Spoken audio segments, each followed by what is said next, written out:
को अवगत कराए इंजीनियर साहब। बहुत बहुत धन्यवाद अध्यक्ष जी।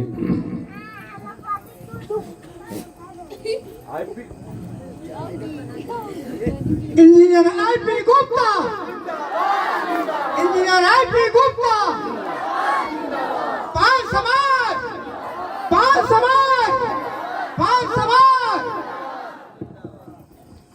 बहुत बहुत धन्यवाद। बिना समय गवाए हुए, क्योंकि अभी एक दो जगह और जाना है, सुबह 10 बजे से हम लोग चल रहे हैं। मैं तो रात को 4 बजे भी चलता रहूँगा, मैं थकता नहीं। इसलिए नहीं थकता कि राजमिस्त्री का बेटा हूँ, जिंदगी भर संघर्ष ही करता रहा। जब मैं अपने माँ के गर्भ में था तो मेरी माँ के स्तन में दूध नहीं था। पैदा हुआ तो मेरे बगल में मुसहरों की बस्ती थी, वहाँ एक चाची रहा करती थी मुसहरनी, तो वो आके दूध पिलाई मुझे। यानी आधा पान आधा मुसहर है। मैं कह रहा कि आधा पान आधा मुसहर है हम, यही मेरी पहचान है।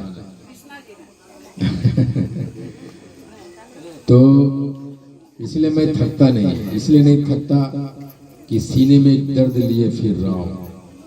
एक ऐसा दर्द जो मैंने महसूस किया जब हजारों बच्चे हमको कॉल करके रोते थे। बेतिया की ही एक बेटी है, बसंत दास की बेटी, जिसका एडमिशन हो गया था PMCH में। वो सुबह सुबह 7 बजे आती है और कहती है, अंकल एकदम चिपक जाती है कि अंकल मुझे बचा लीजिए, मेरा एडमिशन हो गया। कितनी बच्चियां बिहार पुलिस में सिलेक्शन हो गया था, कितने दरोगा बन गए थे। उन सारे बच्चियों को फोन जब मेरे पास आता था तो मुझे लगता था कि मेरी खुद की बेटी जो इंजीनियर है, IAS बनने के लिए दिल्ली गई, और जिस दिन सुप्रीम कोर्ट का डिसीजन आया और नीतीश सरकार ने हमें फिर से आरक्षण छीन लिया, वो IAS बनने की सपना छोड़ के वापस आ गए। तो मैं एक बाप हूँ और मैं जानता हूँ कि जब आपकी बेटी के सपने टूटते हैं तो कैसा लगता है। एक बहन जब अपने भाई को निराश देखती है तो उसको क्या लगता है। ऐसे पता नहीं कितने माँ होंगे, कितने बाप होंगे जिसके सपने टूटे। एक कलकत्ता में मजदूरी करता है, उनका बेटा रिसर्च में हो गया था, रिसर्च में पिछले बार वो लौट आया। अपने कंधों पे पाला के जैसा खींचने वाला रिक्शा का बेटा भी IAS बनना चाहता है। और नीतीश जी की एक कलम ने सारी चीजें खत्म कर दी। मैं अभी आ रहा था तो प्रदुमन की गाड़ी पे बैठा हुआ था।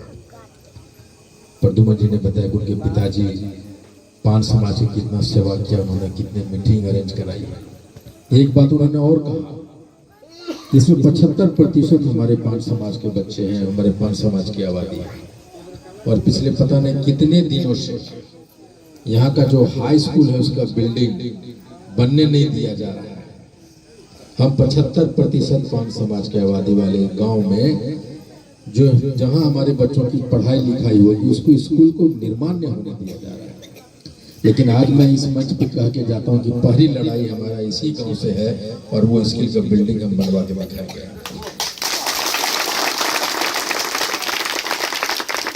यहीं से वो आज़ादी शुरू होगा। और मैं प्रदुमन जी से बोलूँगा कि कौन है जो कागज पत्र देखता है उनको हमसे मिलवाइएगा, और ये बन के रहेगा। और पहली लड़ाई हमारी यहीं से चालू होगी। सारे वक्ताओं ने बता दिया कि आखिर ये हम यहाँ क्यों आए, ये मुझे बोलने की आवश्यकता नहीं है। लेकिन मैं सिर्फ ये कहना चाहता हूँ कि राजपूतों से सीखिए, उन्होंने लड़ा तो वो राज किए। जाधवों ने लड़ाई लड़ी तो सत्ता में आए, मुसहरों ने लड़ी तो उनको राजनीतिक भागीदारी मिली। 78 वर्ष हो गए। सहरसा में, मधुबनी में, जमुई में, बांका में हमारी बेटियों को रेप कर करके घर पे छोड़ दिया। हम कभी लड़ते हुए सुने गए? कभी आपने देखा कि मधुबनी में फूलपरास में हमारी 13 बरस की बच्ची को बुरी तरह से रेप किया और उसको गला दबा के मार के पोखर में डाल दिया? आपने सुना कि मधुबनी की उस घटना में कोई पान का समाज रोड जाम किया? इसलिए नहीं किया कि हम लड़ना नहीं सीखे। जो समाज लड़ा नहीं उसको अधिकार समाज नहीं देता, सरकार नहीं देता। ये आरक्षण की मांग राजनीतिक हिस्सेदारी है। 75 बरस 78 बरस से हम हैं, ऑलरेडी हैं, पहले से हैं अनुसूचित जाति। लेकिन ये जिसको हम वोट देते रहे, चाहे कांग्रेस है, चाहे भाजपा हो, चाहे राजद हो, चाहे जदयू हो, उस सब नेताओं को पता है कि पान समाज 80 लाख का। एक एक आदमी को पता है कि इस गांव में 75% तांती ततवा है। ये सबको पता है कि बेतिया में, जमुई में, बांका में, मधुबनी में, सहरसा में, समस्तीपुर में, दरभंगा में, सीतामढ़ी में, मुंगेर में, हर जगह पान खचाखच भरा है। सहरसा में जादवों की बात सबसे बड़ी संख्या पान समाज की। 2,35,000 बांका लोकसभा में, हमारे घर में 1,80,000, समस्तीपुर में 3,65,000। लेकिन एक भी एमपी एमएलए सुना है पान समाज का? क्यों नहीं सुना? क्योंकि हम खुद नामर्द हैं, हमने लड़ना नहीं सीखा। अपने बेटों बेटियों को अपनी नामर्दगी की चूड़ियां पहना के जीना सिखाया उसको। 75 बरस हो गए, 50 बरस से हमारे समाज के लोग नेतागिरी कर रहा है। आखिर क्यों हमारे समाज को? मैंने बांका में, सहरसा में ये कहा कि 7 नेता को, संजना देवी भाजपा की नेत्री थी, उसको दिन पता नहीं कब उठा के लेके चला गया। वो मेरी बहू थी, बहन थी, कुछ थी। आज ने सुना है कि पान समाज को कुछ आज तक उसका आता पता चला? क्योंकि सत्ता में बैठे लोग, प्रशासन में बैठे लोग, आपके घर में बैठे लोग, आपके गांव में बैठे लोग, आपके पंचायत में बैठे लोग जानता है कि ये तांती ततवा है, इससे गया गुजरात जात कोई नहीं होता। उसको 2 झापड़ मार लीजिए, सुन के चला देगा। आरक्षण तभी मिलेगा वापस जब आप सड़क पे लड़ना सीखिए। हाँ को रथ हम पान है, सिर्फ आरक्षण वापसी की लड़ाई नहीं है। आरक्षण तो हमें लेके रहेंगे सड़कों पे चढ़कर। ये हम सर उठा के जीने की भी एक लड़ाई है। ये लड़ाई है अपना सब कुछ मिटा देने की लड़ाई है। ये लड़ाई है कि आप सड़क पे आना सीखिए, लड़ना सीखिए। जो आपको एक आंख दिखाए उसकी आंख निकाल लीजिए, उसकी लड़ाई है। हमारे लोग भी एमपी एमएलए बने। हमारा भी बेतिया से, चनपटिया से एमएलए हो, बेतिया से एमएलए, और वो बैठे विधानसभा में जाए और मुख्यमंत्री से कहे कि आप जो कानून बना रहे हैं उसमें कानून में पान समाज का हक की क्या बात है, वो हमको दिखाइए। उसकी भी लड़ाई है। ये लड़ाई लोकसभा जाने की भी है कि जहां से देश का कानून बनता है। हमारे लिए क्या बना रहे हो भाई?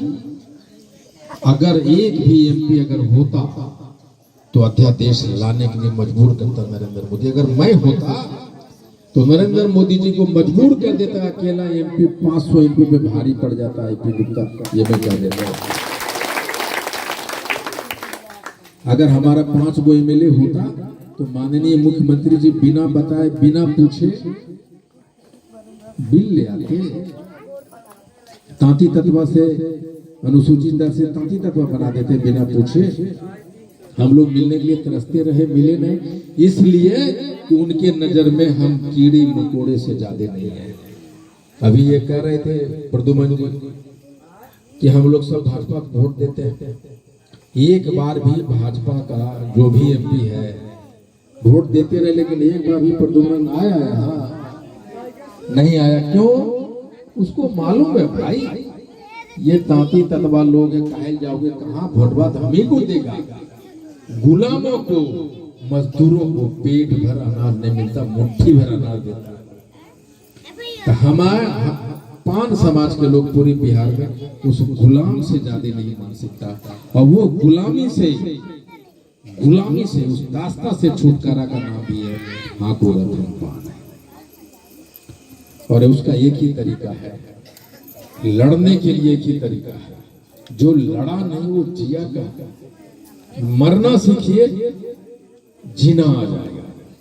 और उसी का नाम है हाँ को रथ हम पान है। हम लोग सड़कों पे हैं रात भर। मुझे नींद नहीं आती। कल मैं रात में 3 बजे सोया, मैं 1 बजे खाना खाया और सुबह 6 बजे उठ गया।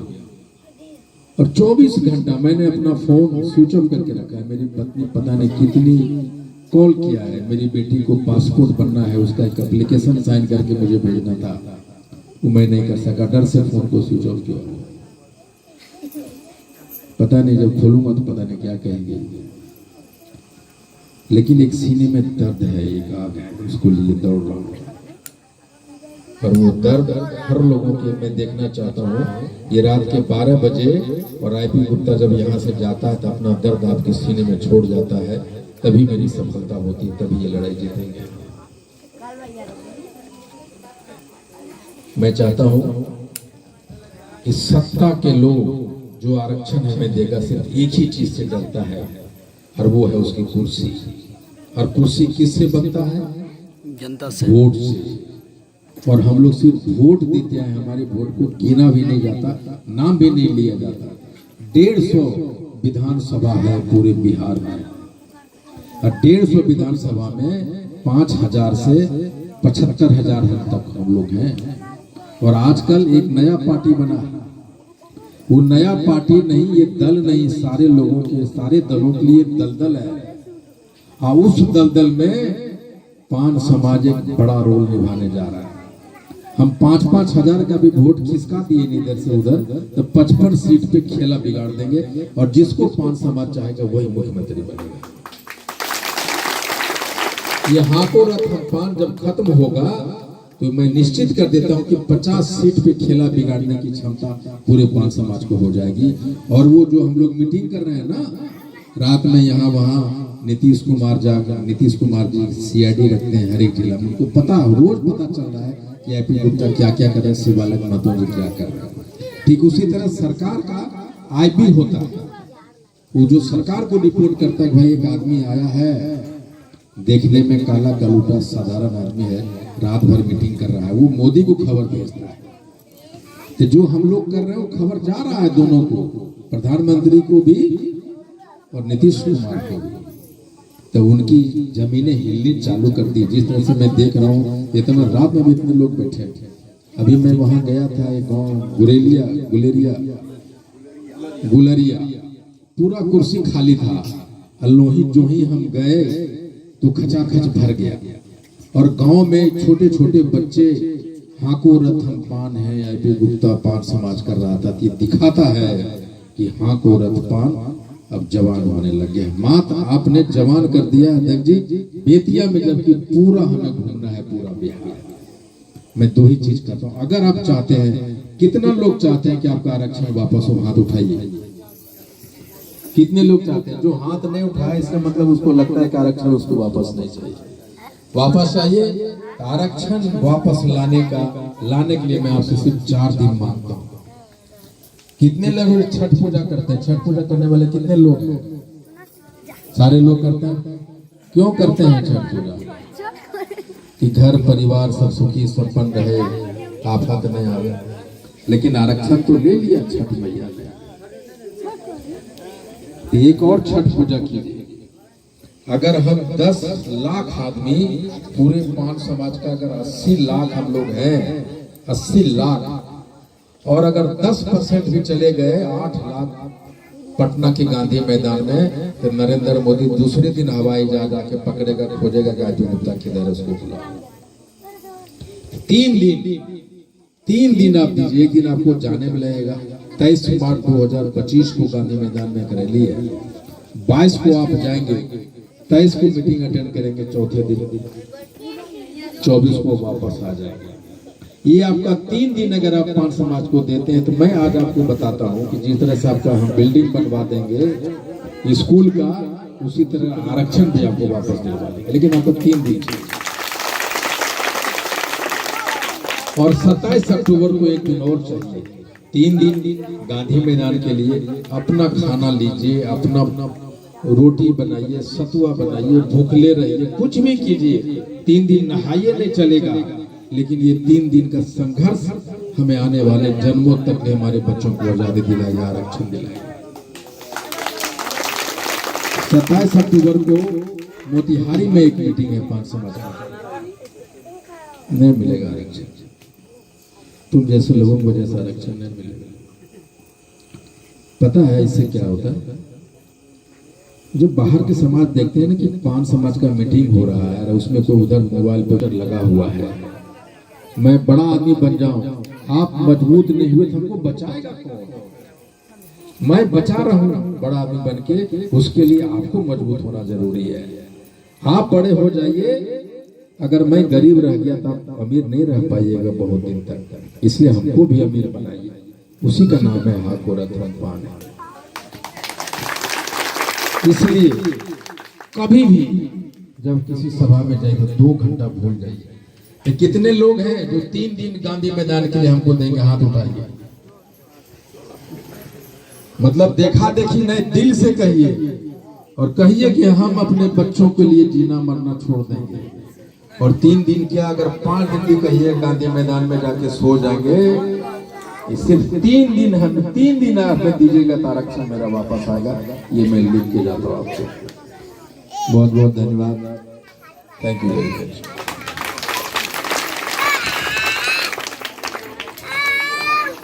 बहुत बहुत धन्यवाद अध्यक्ष जी। आप लोगों ने अध्यक्ष